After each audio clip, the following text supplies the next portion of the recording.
Hello students, आप लोगों का स्वागत है अपना YouTube channel online education point पे। मैं नया सर।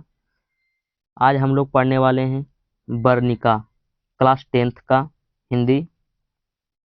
आज अध्याय 2 में क्या है? ढाते विश्वास। चलिए आगे देखते हैं। ढाते विश्वास का लेखक कौन है? सातकोड़ी होता। ढाते विश्वास का लेखक कौन है? सातकोड़ी होता। ढाते विश्वास कहानी शीर्षक पाठ किस भाषा में लिखा गया है? उड़िया भाषा में। कहा ढाते विश्वास कहानी शीर्षक पाठ किस भाषा में लिखा गया? उड़िया भाषा में लिखा गया। किसने लिखा? सातकोड़ी होता ने। किसने लिखा? सातकोड़ी होता ने।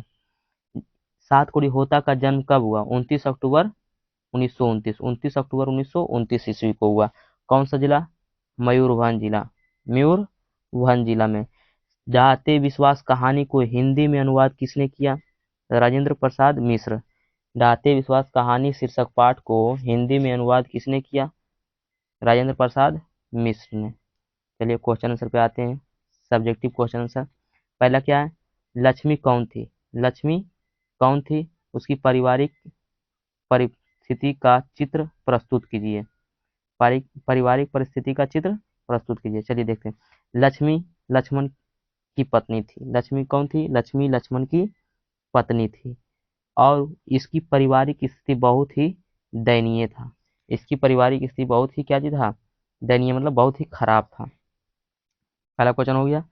दूसरा, कहानी के आधार पर प्रमाणित करें कि कहानी के आधार पर प्रमाणित करें कि उड़ीसा का जनजीवन बाढ़ और सुखाड़ से काफी प्रभावित रहा है।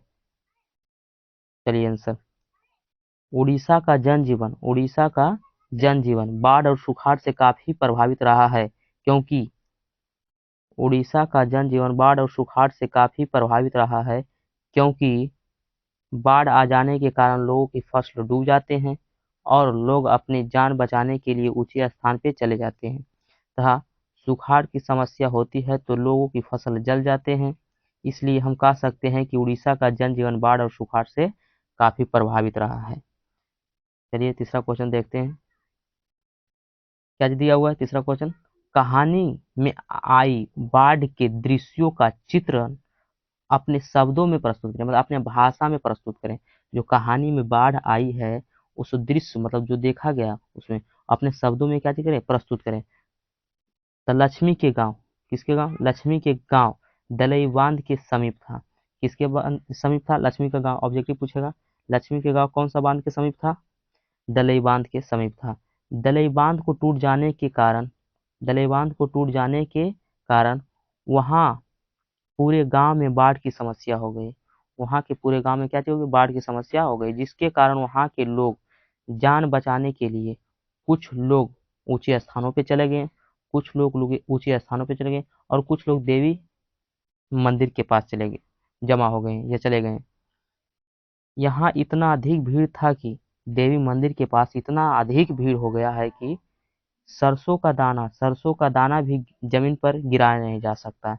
सरसों का दाना भी जमीन पर गिराया नहीं जा सकता है। और कुछ लोग स्कूल के ऊपर तो कुछ लोग स्कूल के नीचे, कुछ लोग स्कूल के ऊपर और कुछ लोग स्कूल के नीचे चले गए। स्कूल के ऊपर से पानी गुजर रही थी। स्कूल के ऊपर से पानी गुजर रही थी जिससे पता चलता है कि स्कूल के नीचे वाले लोग अपना प्राण त्याग चुके होंगे। और लक्ष्मी बरगद के पेड़ में लिपट गई। लक्ष्मी कौन सा पेड़ में लिपट गई थी? बाढ़ आया तो लक्ष्मी कौन सा पेड़ में लिपट गई थी? बरगद के पेड़ में लिपट गई। चलिए देखते हैं क्वेश्चन नंबर 4। लक्ष्मी के सॉरी कहानी के शीर्षक की सार्थकता पर विचार करें। कहानी के शीर्षक की सार्थकता पर क्या करें? विचार करें। उड़ीसा के लोग कहाँ का कहानी है? उड़ीसा का। उड़ीसा के लोग बाढ़ से बचने के लिए देवी देवताओं पर विश्वास लगाए हुए थे। कहानी का शीर्षक मतलब शीर्षक ढाते विश्वास क्यों रखा गया है? देखें, उड़ीसा के लोग बाढ़ से बचने के लिए देवी देवताओं पर विश्वास करते थे, लेकिन बाढ़ आ जाने के कारण वहां के लोगों को देवताओं पर से विश्वास टूट गया। देवताओं किसका पर से विश्वास टूट गया, देवताओं पर से विश्वास क्या हो गया, टूट गया। इसलिए हम कह सकते हैं कि इस कहानी का शीर्षक ढाते विश्वास रखा गया है। इसलिए हम कह सकते हैं कि इस कहानी का शीर्षक ढाते विश्वास रखा गया है। क्वेश्चन नंबर 5, लक्ष्मी के व्यक्तित्व पर विचार करें। लक्ष्मी के बारे में बताना है। लक्ष्मी उड़ीसा की रहने वाली एक साहसी महिला थी। लक्ष्मी उड़ीसा की रहने वाली एक साहसी महिला थी। लक्ष्मी के पति का नाम लक्ष्मण था। लक्ष्मी के पति का क्या नाम था, लक्ष्मण था, जो कोलकाता में नौकरी करता था।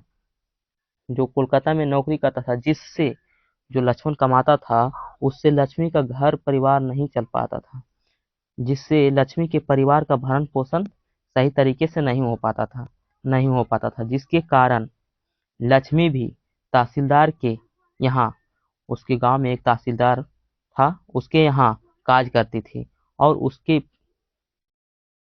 पास 1 बीघा भी जमीन था जिसे वो खेती उती करती थी।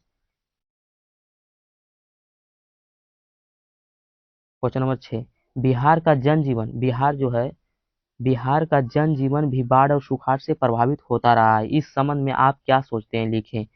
अपना बारे में बताना है कि बिहार का जनजीवन बाढ़ और सुखाड़ से कैसे प्रभावित रहा है। तो कहेंगे हाँ, बिहार का जनजीवन बाढ़ और सुखाड़ से प्रभावित रहा है, क्योंकि उत्तरी बिहार में बाढ़ की समस्या होती है, जिसके कारण फसल डूब जाती है, और दक्षिणी बिहार में सुखाड़ की समस्या होती है, जिसके कारण फसल जल जाते हैं। इसलिए हम कह सकते हैं कि बिहार का जनजीवन बाढ़ और सुखाड़ से क्या चीज होता है, प्रभावित रहता है। चलिए लास्ट क्वेश्चन है, क्वेश्चन नंबर 7, कहानी का सारांश प्रस्तुत करें। कहानी का जो सारांश है, सारांश का मतलब होता है कि पूरा जो कहानी है उसको छोटा रूप में लिखना, उसी को क्या कहते हैं, सारांश कहते हैं। कहानी का सारांश प्रस्तुत करें। तो लक्ष्मी